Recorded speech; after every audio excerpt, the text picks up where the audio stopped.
Bem-vindos ao Da Capa à Contra Capa. Neste dia de reflexão para as legislativas, um tema diferente. Das flores do verde pino das cantigas de amigo, às tochas de flores das procissões religiosas, passando pela cestaria, bordados, arquitetura e música, ou da flor de laranjeira usada na culinária, às plantas únicas no mundo que só se encontram nas berlengas. Há todo um património vivo nacional para desvendar hoje, neste programa que trata de As Plantas e os Portugueses.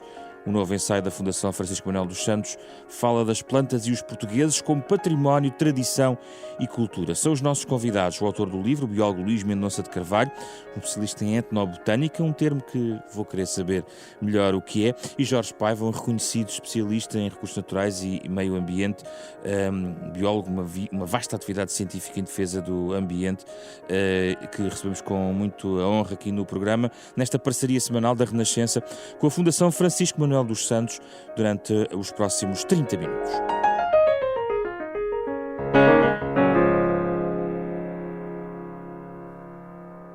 Bem-vindos, é um gosto recebê-los aqui no nosso programa. Começo por si, Luís Mendonça de Carvalho. O seu objetivo foi, no fundo, fazer chegar quase tudo o que pode tocar a questão das plantas, quase todos os níveis, do fado até às romarias, passando pela nossa história, pela antropologia, para o grande público. Foi esse o objetivo. Sim, eu cumprimento e agradeço o convite. E sim, foi dar uma visão geral sobre a interação cultural que os portugueses têm com as plantas. Aliás, a etnobotânica é mesmo isso, é quando os humanos interagem culturalmente com plantas, há, digamos, um resultado. E esse resultado é múltiplo, portanto, podemos ver esse resultado sob várias materializações, e o livro versa um pouco sobre isso. Sempre agiram as plantas, o ser humano e as plantas. Sim, portanto, as plantas são as plantas que nos mantêm vivos. São as plantas e as plantas mantêm-nos vivos, e a agricultura foi o início do desenvolvimento cultural que nós conhecemos em termos sociais, não é? Portanto, nunca houve civilizações sem agricultura, não é? Há culturas humanas que não têm agricultura, mas nunca houve civilizações sem agricultura. Portanto, essa interação entre pessoas e plantas é de facto muito, muito ancestral e muito importante. Jorge Paiva, esta ligação entre o homem e as plantas, estudada nesta disciplina, é algo que tem vindo a ganhar mais importância? Como é que podemos encarar historicamente até a forma como a ciência vem estudando esta ligação? É que as pessoas esquecem-se que nós estamos a viver dentro de uma gaiola. O globo terrestre é uma gaiola onde estamos metidos e que nesta gaiola não vamos conseguir sobreviver sem plantas. Primeiro apareceram as plantas, porque as plantas são produtoras de biomassa, são produtoras do combustível que necessitam. Produzem hidratos de carbono, produzem gorduras, produzem proteínas. Os animais não são produtores, são consumidores, portanto só tem uma solução: comerem plantas, ou comerem animais que já comeram plantas, ou fazer as duas coisas, que é o que nós fazemos. Sem plantas, e particularmente sem as grandes plantas, que são as árvores que formam as florestas, a espécie humana não vai conseguir sobreviver nesta gaiola. Porque elas, além de produzirem a biomassa, quando estão a produzir a biomassa, estão a tirar o carbono que está na atmosfera. E estão a produzir oxigênio. E nós, sem oxigênio, não vamos conseguir sobreviver. E isto, as pessoas esquecem-se muito. E quando pensamos em agricultura, há sempre a questão de hidratos de carbono, portanto cereais e afins, e leguminosas. Portanto, são as plantas, embora haja centenas de plantas que podem ser cultivadas, as que têm, digamos, um interesse superior são sempre as fontes de carboidrato e de proteínas. Deixe-me só dizer-lhe uma coisa: é que a espécie humana começou por ser herbívora. Nós não somos carnívoros, não temos garras, nem caninos, nem caçamos com luta corpo a corpo. Isso surgiu, o comer carne surgiu posteriormente, não é? De maneira que, e no fundo, somos dependentes das plantas, mesmo quando estamos a comer carne, porque quando estamos a comer carne, o animal teve que se alimentar de plantas. Para além do debate que não vamos entrar, isto não é um programa sobre alterações climáticas, mas há aqui uma parte que desde logo nos chama a atenção pelo contexto que faz no seu livro, relacionado com as várias mudanças que, no fundo, foram mudando provavelmente o nosso coberto florestal, por exemplo.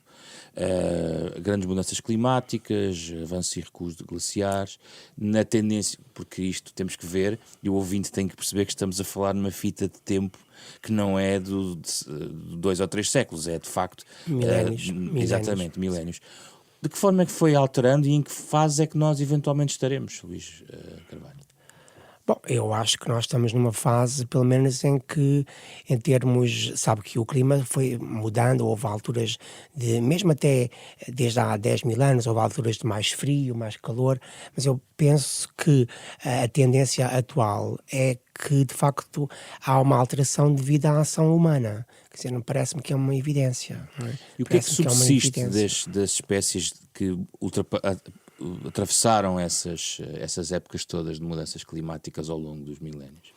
Bom, algumas, por exemplo, imagino, quando houve alterações climáticas fortes na Europa no sentido do gelo, portanto, quando houve bastante gelo a cobrir a Europa, houve uma alteração drástica do coberto florestal. Algum ainda sobreviveu na Madeira, não é? Mas depois, mais tarde, acabou por ser o nosso país ser coberto basicamente por carvalhos, não é? Que era, digamos que era a floresta predominante em Portugal, nativa predominante em Portugal. Nós temos que ter em atenção que, de facto, o clima vai-se alterando com alterações até em termos do sol, por exemplo, não é? E a influência que o sol tem no clima terrestre. Mas a questão das alterações que nós conhecemos agora, eu penso que obviamente tem a ver com a questão da ação do homem, do excesso de libertação de a minha pergunta remetia para as plantas e para as árvores como marcos da nossa genética, também da passagem do tempo no planeta, não é, Jorge Paiva? Porque elas ficam lá impregnadas. Não é? O Luís refere aí o menino de Lapedo, há 25 anos. Quando o menino de Lapedo morre, ainda se está num clima muito frio, na glaciação. Sim. Então, o que é que lá está? Folhas do pinos silvestres, que nós ainda temos cá, essa relíquia glaciárica em algumas partes do Gerês. Sim, do norte. E, portanto, está lá o coelho, porque as pessoas comiam os animais que tinham na floresta, porque a floresta fornecia muitos animais. Depois, é claro, a certa altura, como os animais eram caçados, só os indivíduos que tinham armas para os caçar é que comiam carne. É por isso que, a certa altura, o nosso povo comia muito à base de plantas. Não é? E o nome das plantas, os nomes vernáculos, eu gosto mais de falar no vernáculo das plantas, porque, por exemplo, Narciso é um nome vulgar, e copinhos, como uma vez uma pastora me disse, são os copinhos, esse é o vernáculo. E o vernáculo, antigamente, das ervas que nós comíamos eram as versas, que depois no Minho alterou um bocadinho para versas, e, portanto, eu ainda sou do tempo daqueles que comiam mais, porque a carne era para vender para as pessoas que tinham posses económicas, e eles comiam muito à base de vegetais. E ainda eu ainda, aluno do liceu, porque eu já sou muito velho, né? Já estou na quarta idade, e isso este vem das versas. Nós lá em Coimbra, este vem das versas, sim, do campo. Exatamente. Porque comiam as versas, que depois, claro, couves hoje chamamos couves, que é um galicismo, mas o vernáculo eram versas ou versas. As versas eram as couves? Eram couves. Aquilo que hoje chamaríamos no couve. Geral. Essa expressão ainda se utiliza, atenção, Exato. Que subsistiu também no tempo. Luís Mendonça de Carvalho, a partir de certa altura houve uma introdução de espécies em Portugal. Sim. Portanto, já definiu, os carvalhos eram, digamos, as árvores dominantes, não é? Mas foi uma alteração muito profunda a introdução de espécie a partir do século XV, eventualmente, XVI? Sim, quer dizer, a agricultura começa com espécies exóticas, não é? Quando nós pensamos, às vezes há uma certa confusão entre infestantes, invasoras, exóticas. Sim, era interessante explicar isso. Sim. E no caso, por exemplo, a infestante é uma planta que poderá ser uma planta, normalmente até é uma planta nativa, que num campo de cultivo não é desejada. E Ou as acácias, por exemplo? Não, isso é invasora. Invasora. Isso é invasora. Portanto, e isso é quando a planta portanto, é uma planta introduzida, normalmente até é introduzida com uma questão estética, por exemplo, para um jardim, para algo, e depois torna-se uma planta que tenta, ou que não tem inimigos naturais e que tenta ocupar a maior extensão possível de terreno, alterando até às vezes o pH do solo e outras características que impedem que as espécies nativas possam desenvolver-se. Nós vemos muito isso nas acácias, vemos nos chorões da praia, vemos no jacinto d'água, por exemplo, que são... E depois as exóticas que foram introduzidas podem não ter um caráter infestante e invasivo. Homem, não é? Sim, e repare que a nossa agricultura baseia-se fundamentalmente em plantas que não são nativas, não é? Plantas que não são nativas, portanto, e que foram introduzidas que são a base da nossa agricultura. Jorge Paiva, como é que vê este movimento de introdução ao longo dos séculos destas espécies que vêm do outro lado? É preciso ver que mesmo também foram introduzidas muitas outras plantas que muita gente hoje julga que são nativas. Exato. Não é? Dê exemplos já agora. Vou dar exemplos. Da agricultura, o Estrabão, quando escreve a viagem dos fenícios aqui, se é um povo atrasado, já éramos atrasados há milhares de anos, e que não conheciam o trigo. Comiam um pão feito de farinha de bolota, não é? E comiam frutos silvestres. Bom, nós, na realidade, vivíamos da floresta. E depois, quando começamos a ser agricultores, começamos a cortar as árvores e tínhamos que fazer socalcos para segurar o solo, não é? Porque é preciso ver carvalhos. As pessoas esquecem-se que um sobreiro é um carvalho e que uma azinheira é um carvalho. Os carvalhos do sul tinham folha persistente e para norte têm folhas caducas. Portanto, e depois quando veio o milho, começaram-se a fazer muitos campos de milho, que ainda hoje temos, a paisagem do socalco, para ter o terreno seguro para cultivar o milho. Mas depois houve uma grande desgraça no nosso país. As pessoas não gostam muito que eu diga isto, que foram os descobrimentos. Em que medida é que foi uma desgraça? Para construir uma nau eram precisos 3.000 a 4.000 carvalhos, que começaram por ser os carvalhos mais próximos do estaleiro, que é ali onde está hoje o Carrascedé, não é? E esses carvalhos eram as azinheiras e os sobreiros. E saiu em 1565 uma primeira lei a proibir o corte das azinheiras e dos sobreiros, porque as azinheiras davam a bolota doce e os sobreiros a cortiça. E então começaram a cortar os outros carvalhos, particularmente o alvarinho, que tinha a madeira, que tinha um tronco mais grosso. E depois já a expansão, que era para os outros não nos tirarem as colónias, e em 100 anos, só para levar gente para a Índia, construíram-se 800 naus. Para levar gente para o Brasil, mais de 500. Para levar gente para a África, mais de 300. Façam as contas, isto são milhões de carvalhos. E então as montanhas começaram a ficar desnudadas de árvores.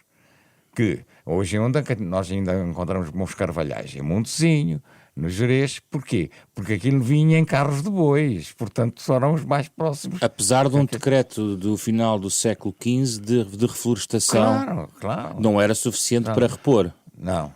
De todo. Também era difícil de implementar. Porque depois há até fenómenos muito interessantes, porque as autarquias que eram obrigadas a plantar árvores diziam que os castanheiros e que os sobreiros morriam com a geada. Claro, não lhes convinha, não é? E nem sabiam fazer, por isso essas plantas têm uma característica, são de germinação breve.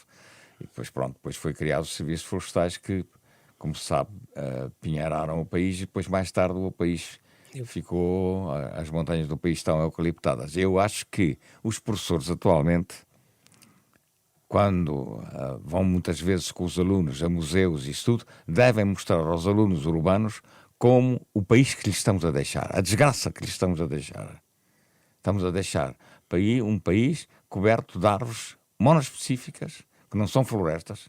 Uma definição de uma floresta, se quiserem, vão ao dicionário português. Floresta é um conjunto de árvores de espécies diferentes, arbustos e outras plantas.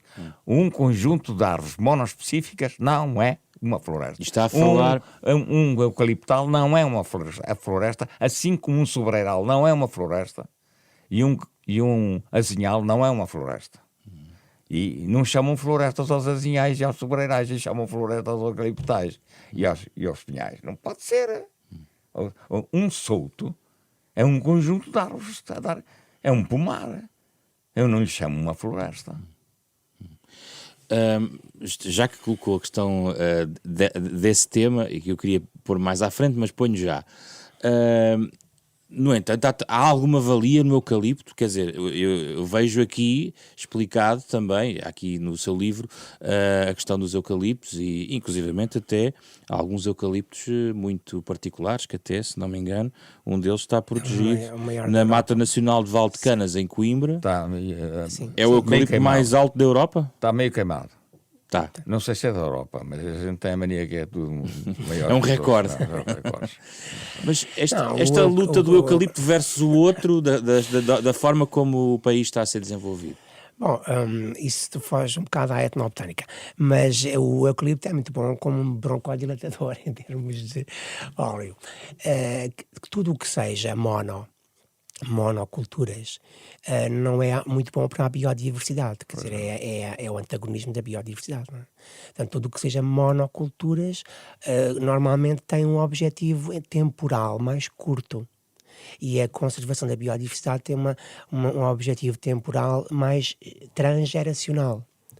Portanto, se há alguma coisa que está em monocultura de forma a ocupar o solo de uma forma mais ou menos contínua, não é muito bom para a biodiversidade. Aliás, nós vemos que esse conjuntos de árvores, como os que refere, quando entramos nesse conjunto de árvores, quando vemos o solo, vemos que o solo não está propriamente pleno de biodiversidade. Mas quando um especialista da sua área, daqui a 500 anos, olhar para o povo de hoje e perceber porque é que aqueles senhores daquele tempo cultivavam demasiado eucaliptos, vão encontrar razões eventualmente económicas, eu acho que vão arranjar nesse sentido. Sim. Ou seja, esta é, digamos, o reflexo do tempo que vivemos, não é?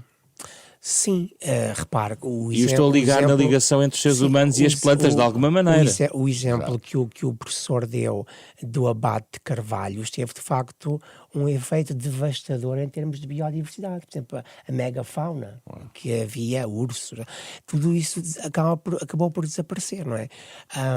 Eu acho que talvez o uso do solo se devesse orientar também pela questão científica e pelo uso da razão, não é? E pela consciência de que nós estamos de passagem, que isto nos é emprestado durante o nosso tempo de vida. Estamos de passagem. A sociedade em que vivemos hoje é uma sociedade economicista. É mais para o momento. Só olham para o problema económico, que eu, inclusivamente, na questão porque eu não sou contra o eucalipto, eu sou contra a maneira como se eucaliptou o país. Sim, é uma coisa diferente. E que colocaram os nossos camponeses numa situação terrível. Estão na dependência de um poder económico que pode brincar com o preço. Não é? Agora, o que eu gostava muito era que eu não como folhas de eucalipto e, portanto, mas é traz muitas divisas. Eu preferia que Portugal exportasse alimentação. Preferia que Portugal produzisse alimentação suficiente e hoje nós sabemos que estamos a abandonar os campos de cultivo. Eu não quero entrar por aí para dar a explicação porque é que isso está a acontecer. Eu preferia que Portugal arranjasse divisas e por exportação. Porquê que a determinada altura, tendo havido esse desbaste enorme dos carvalhos em Portugal, a opção na reflorestação, por exemplo, acabou por estava a sublinhar a pinheirização que existiu. Porquê que apareceu o pinheiro e não foi recolocada a mancha de carvalhos pré-existente? Porque o pinheiro cresce mais depressa, o engenheiro gostava de mostrar serviço e porque o carvalho é uma planta de germinação breve e nessa altura não se sabia. Porque, por exemplo, apanha-se o pinhão e pode-se ir fazer, os viveiros eram feitos em março e abril. E apanhando a bolota em outubro, novembro, quando chegava a abri-la, ela já não germinava. Sim, o índice de germinação. Ela tem que ser semeada logo a seguir, porque é uma planta de germinação breve que cai ao solo na altura das chuvas. A viabilidade É muito curta. Já aqui Nessa altura, respondemos em parte a outra das minhas questões, que eu penso que os ouvintes poderiam saber, que tem a ver com o sobreiro, porque é visto como uma árvore autóctone, digamos, uma espécie de... Aliás, é uma árvore nacional de Portugal Felizmente. numa resolução da Assembleia da República. Não é uma resolução da Assembleia da República. Não foram os senhores políticos Não, estou só a os senhores dizer... políticos que receberam a indicação para que isso fosse. Certo, mas existe uma resolução nesse sentido, depois concretizou-se. Talvez tenha lá que sido... fizeram alguma coisa em os condições. políticos aí ouviram... Mas a Árvore Nacional de Portugal, no fundo, como estava a dizer, decorre do carvalho, não é? Portanto, Decorre do carvalho. Mas não é o carvalho a Árvore Nacional de Portugal. É um carvalho. É um carvalho. À sua É maneira. um quercus. Não, É um quercus. É um carvalho da bolota. Tem um nome distinto, um nome mais específico, não é? Mas é um carvalho. É um carvalho de folha persistente. E o que fazer com a mancha de sobreiro em Portugal hoje em dia? Não sei. Bom, o sobreiro, com o sobreiro, o sobreiro está muito dependente do comércio de exploração. vinho e de rolhas. Sim. Essas são as rolhas que mantêm Hoje a cortiça serve para muita coisa. Sim. E é um bom isolador. Sim. E é reciclável. E digo-lhe mais, é a única solução de Portugal é continuar com sobreiros com a alteração climática que aí vem. Eu ainda a semana passada tive com professores no Gerês e fui-lhes mostrar o sobreiral da Malhadoura, que é um sobreiral que está no Gerês, estamos numa zona de clima frio, está no Gerês e é espontâneo, não foi lá plantado pela espécie humana. Está lá. Se há no Gerês é porque pode haver em todo o país e vem aí a alteração climática, é a única solução que Esse é um Portugal ponto muito tem. interessante, tem a ver com a nossa diversidade climática e as alterações que foi motivando na própria vegetação. Gostava de ouvir sobre isso, em termos de evolução e ligação digamos, às temperaturas. Há claramente Sobreira Sul, Carvalhos ou Pinheiros, noutras zonas. Isso é algo imutável ou no âmbito de uma reflorestação que devia ser feita no país, isso pode mudar? É possível mudar essa orientação, esse equilíbrio que nós associamos historicamente a Norte e Sul, que frio e quente? Eu reparo que o coberto vegetal que nós temos hoje não é um coberto vegetal potencial em termos natural. Não é? Quer dizer, o potencial natural seria mais, como há pouco referimos, os carvalhos, mas como o professor disse também, tem um tempo diferente, não é? E essa percepção também tem que ser alterada. E repare que, de facto, o facto de algumas culturas necessitarem, por exemplo, de muita água, não é?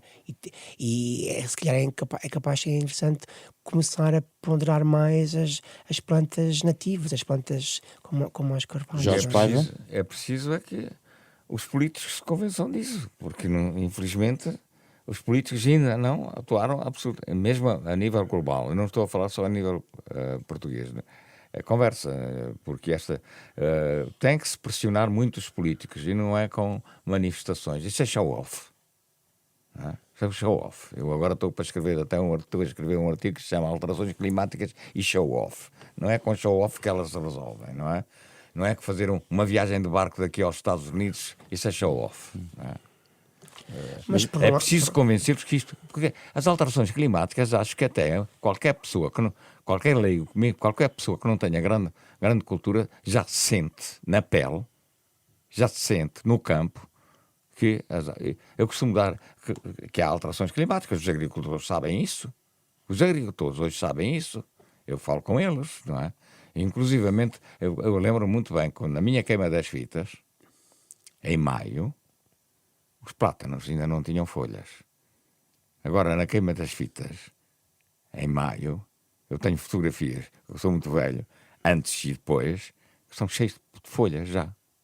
Isto é, isso está muito bem documentado, por exemplo, no Japão, na Sakura, as cerejeiras japonesas, não é? Isso está muito bem documentado. Sim.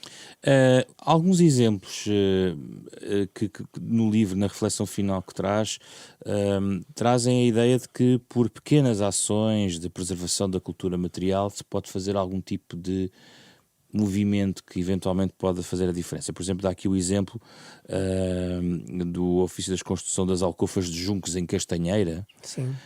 Isto é alguém que quer fazer a diferença e fazer diferente no momento contemporâneo. É isto, com base... Repare que os objetos tradicionais feitos a partir de plantas, que especialmente aqueles objetos mais utilitários, respondiam a necessidades que hoje se calhar já não existem. E se nós queremos conservar esse património material, esse artesanato tradicional, temos também de procurar, sem alterar muito a sua matriz, não é? Temos que procurar, se calhar, dar-lhe um estatuto diferente. Um estatuto não tanto utilitário, mas mais um símbolo cultural. E nesse caso, o exemplo que refere, esse artesão conseguiu dar um cunho mais contemporâneo às alcofas, torná-las também um pouco mais pequenas, e conseguiu aproveitar as oportunidades que a globalização também oferece e conseguir vendê-las através da internet para todo o mundo. Tendo em conta a nossa mancha de Pinheiro, Jorge Paiva, esta ideia de um eventual regresso, porque isto economicamente é difícil, mas a resinagem, que era uma atividade que permitia, de certa maneira, que as coisas, pelo menos, não ficassem ao abandono, não é? Pois, é por isso é que não havia os incêndios que há agora, porque estava alguém sempre na floresta. Agora, num eucaliptal não está ninguém. Não fica 10 anos à espera que uma árvore lhe seja rentável. Vê-se embora.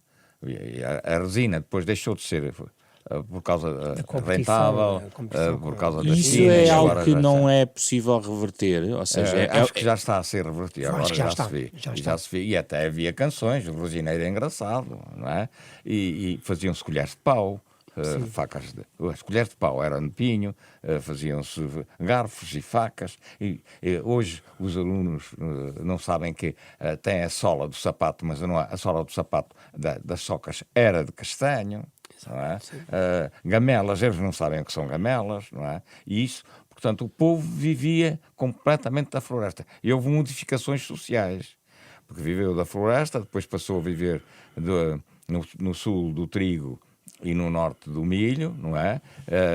Embora tivesse sempre ali a floresta à volta, depois habituou-se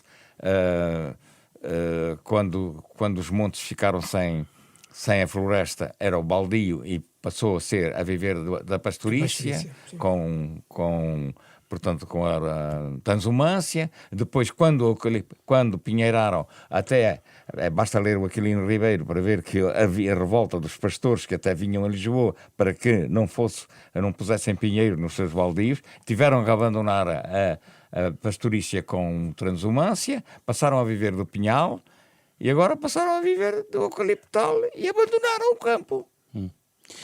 Há, apesar de tudo, e agora entra aqui em algumas curiosidades do seu livro, Luís, algumas histórias muito interessantes, como por exemplo, no Alqueva salvou-se uma espécie rara de narciso. Sim.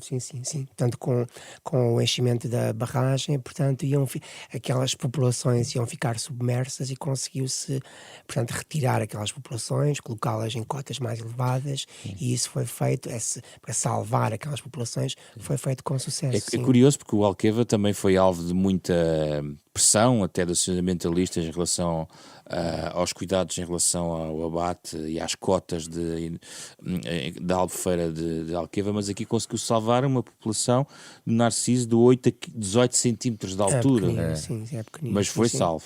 Foi salvo. Sim. Há ainda bons exemplos, Jorge Paiva, apesar de tudo, como estes, que nós devíamos valorizar? Ainda há, porque é preciso ver, quando uma espécie é extinta ou está assim, o que é que me interessa? O que é que me interessa é que o urso tivesse desaparecido. O urso desapareceu precisamente porque desapareceu a floresta. Claro, é na altura dos descobrimentos e da expansão que ele desaparece.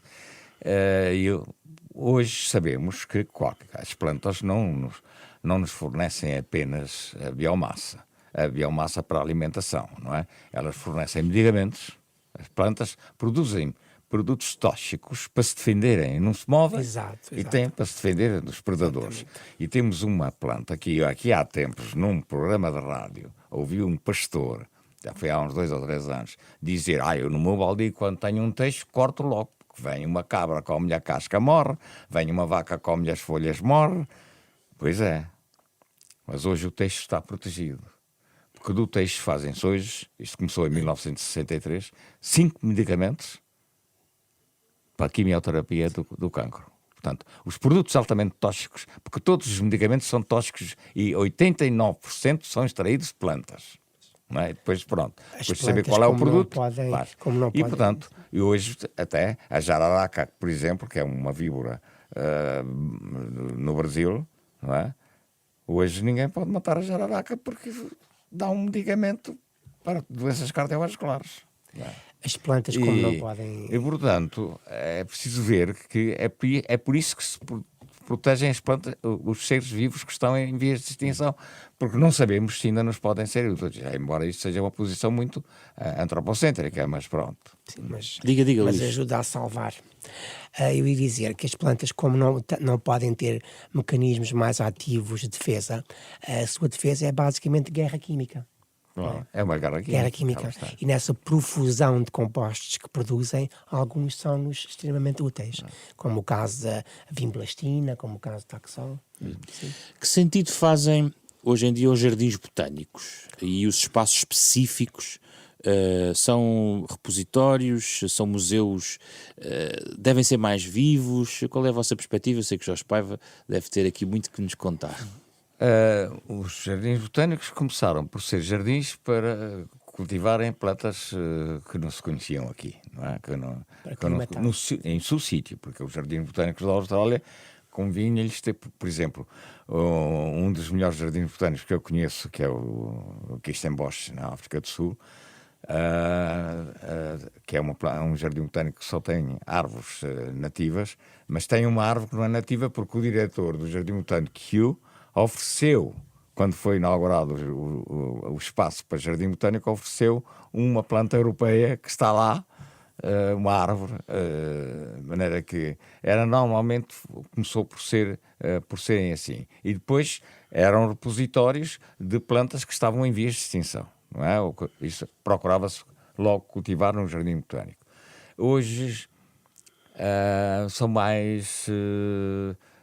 ainda tem esse aspecto, há os bancos de sementes e bancos de germoplasma, e tem um outro aspecto, que é o aspecto didático, não é? Mostrar aos alunos que ainda... São suficientemente desenvolvidos e atrativos para esse efeito? Para esse efeito, tá? E simplesmente isso é caro. É por isso que os jardins botânicos das universidades hoje vêm-se muito aflitos para sobreviver. Porque as universidades não querem gastar dinheiro. Porque é preciso uma manutenção contínua, cotidiana. E os jardins servem também para essa questão da educação ambiental, não é? São museus vivos. São museus vivos. Aliás, os jardins botânicos são museus, estão integrados mesmo dentro da lei de museus. Para fechar, a questão da utilização, já falou um pouquinho da utilização medicinal, e o povo tem foi recolhendo e foi guardando e foi passando, penso eu, em geração em geração, os efeitos medicinais de plantas, mas gostaria de vos perguntar se uma nova tendência mais ligada a aproveitamento desse tipo de medicina, digamos assim, baseada nesses produtos, nessa toxicidade que sublinhou, a par de uma culinária que possa procurar também revisitar alguns destes conceitos, se podem dar uma outra vida à preservação de algumas plantas que nós cá temos. Ou seja, estamos a falar de usos comuns que qualquer pessoa pode fazer na sua casa ou no seu dia-a-dia. Luís? Sim, em termos de culinária, nós temos assistido nos últimos anos a um renascimento das artes culinárias. E eu creio que, digamos, o santo grau de qualquer chefe é fazer um prato que seja completamente perturbador em termos gustativos e sensoriais. E nesse aspecto eu acho que as plantas têm aí um papel fundamental. O seu livro trata da questão da culinária aqui também. Aromáticas, sim. Nós, no passado, na Idade Média e parte do Renascimento, tínhamos uma culinária mais rica em especiarias, em produtos exóticos. Quando digo culinária, portanto, falo da alta cozinha na altura, não é? Cozinha do reino. Pronto, assim, exato. E depois, mais tarde, acabou por ser substituída por por plantas mais locais. Nós vemos que atualmente Portugal não é propriamente um exemplo, a culinária portuguesa, de uso de muitas especiarias. Não é? É mais de condimentos como o alho, a cebola, o pimentão, portanto, e que são cultivados, embora sejam exóticos, foram introduzidos e são cultivados cá, não é? Enquanto as especiarias nunca o foram. Jorge Paiva.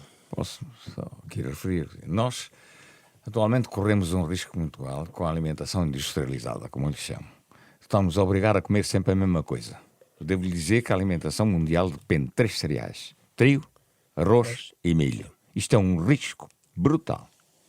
Não é? E depois ficamos a comer muito mal. Porque, por exemplo, as favas, não é? Os legumes, todas as leguminosas, são muito ricas em proteínas. Um prato de favas, sem carne, tem 5 vezes mais proteínas do que um bife. Estar-lhe a pôr carne é uma estupidez. É uma sobrecarga. O lavrador, o camponês português, comia as favas e punha-lhe só uma rodela de chouriço ou um naco de carne para lhe dar o gosto. E normalmente era o primeiro legume que lhe aparece depois do inverno. E farto de comer salgados, porque não havia frigorífico,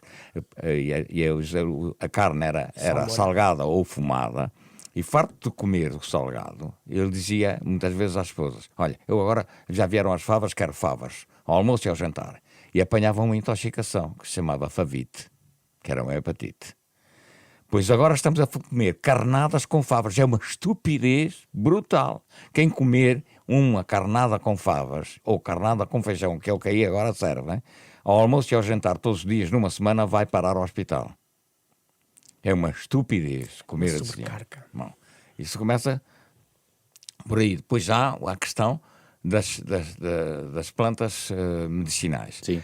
Tem que haver as mesmas regras que há para os medicamentos. Nos medicamentos, alguns são tão tóxicos só com receita médica. E não se vê nem medicamentos a crianças. Eu já fiz a experiência com um neto meu. Mandei-o comprar um medicamento a uma farmácia quando tinha 9 anos e não lhe o venderam. Mandei-o comprar uma planta que eu sabia que podia matá-lo e venderam-lhe. Portanto, tem que haver as mesmas regras. Eu vou-lhe contar só para acabar. Um exemplo que me aconteceu ontem. Eu lá no Botânico, ainda continuo a ir lá ao departamento, e quando aparecem as pessoas a perguntarem aos jardineiros qualquer coisa, olha, vá lá acima ao departamento e pergunta: eu sou o cepo das marradas. E apareceu uma senhora que estava habituada a usar uma determinada planta e entrou num sítio qualquer, não sei qual foi, um herbanário, e ela pareceu-lhe que a planta era diferente. E eu disse: olha, são completamente diferentes. Até uma é africana e a outra é americana. E a senhora não toma isto. E eu fui-lhe ler um livro que lá estava, que não sou eu o autor, é o melhor livro que eu conheço de plantas medicinais, e que dizia: serve para isto, não interessa, agora para que há que se ver, pode dar convulsões em excesso e pode ser letal, pode matar. E venderam à senhora por uma outra planta que não matava, nem tinha isto, e nem tinha os mesmos efeitos.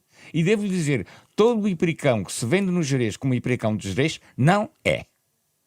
Isto já foi dito por uma senhora professora de farmácia na televisão. Continua-se a vender. Eu estive lá a semana passada, fui comprar e não era o hipericão de Gerês, e foi-me vendido como o hipericão de Gerês, que não tem o mesmo efeito do outro. Isto não pode continuar. E a Ordem dos Médicos e a Ordem dos Farmacêuticos dizem que isso tem que ser regulado, mas não pode ser pelo Ministério, porque as farmácias são reguladas pelo Ministério da Saúde, não é? E a venda de plantas medicinais é pelo Ministério da Agricultura. Mas num país civilizado como é a França, como é a Alemão, as regras são as mesmas. Quem quiser saber mais, o que é que podemos sugerir aos nossos ouvintes, Luís? Olha, eu sugeria uma visita ao Museu da Arte Antiga e sugeria o estudo da simbologia das plantas na arte. É um pouco o que eu sugeria. Para além de um livro, A História das Plantas, de Teofrasto, que o professor ajudou a traduzir, é um dos co-tradutores e que está disponível online. Jorge Paiva, o que é que sugere aos nossos ouvintes? Eu sugiro que as pessoas não irem em ondas, não é? Agora está as ondas das plantas aromáticas. tudo que é aromático é tóxico. E por isso, quando estou constipado, tomo um chá disto ou daquilo. Pois toma, porque é tóxico, mata a bactéria, não é? E pronto, não era tudo. E como é que podem orientar-se, se quiserem saber o que é realmente bom? Eu acho que hoje há literatura suficiente. Agora, e é preciso que haja regras na venda das plantas medicinais e todas as plantas aromáticas são medicinais. E as plantas aromáticas são muito características de zonas secas. Porquê? Porque as plantas precisam transpirar para que a água circule pelo corpo todo. Há mais água no ser vivo, por exemplo, qualquer corpo de ser vivo tem, o componente químico que tem a maior quantidade é água. Eu tenho no meu corpo 60 e tal % de água. Não é? E essa água tem que circular, e a gente vai transpirando, não dá por isso vapor de água, e as plantas também. Mas quando estão em sítios secos, não lhe convém evaporar muito. Então, produzem produtos aromáticos que a atmosfera fica saturada e não transpiram tanto. Por isso a comida alentejana é aromatizada, e a comida minhota, a minha mãe era minhota, não era aromatizada. É uma estupidez quando eu chego ao Minho e peço um prato de carne que me vem aromatizado, eu fico fulo, porque não tem nada a gostar, não tem nada a ver com o Minho. Ficam as vossas sugestões. Obrigado, Jorge Paiva e Luís Mendonça de Carvalho, neste programa da Capa à Contra Capa, onde falámos das plantas e os portugueses, a propósito deste novo ensaio da Fundação Francisco Manuel dos Santos. Um programa com o genérico original de Mário Laginha, hoje com Carlos Vermelho, André Peralta, Ana Marta Domingos e José Pedro Frazão. Estará disponível depois deste sábado, às 9h30 da manhã, também nas plataformas digitais habituais ou em rr.sapo.pt. Regressamos para a semana com outro tema.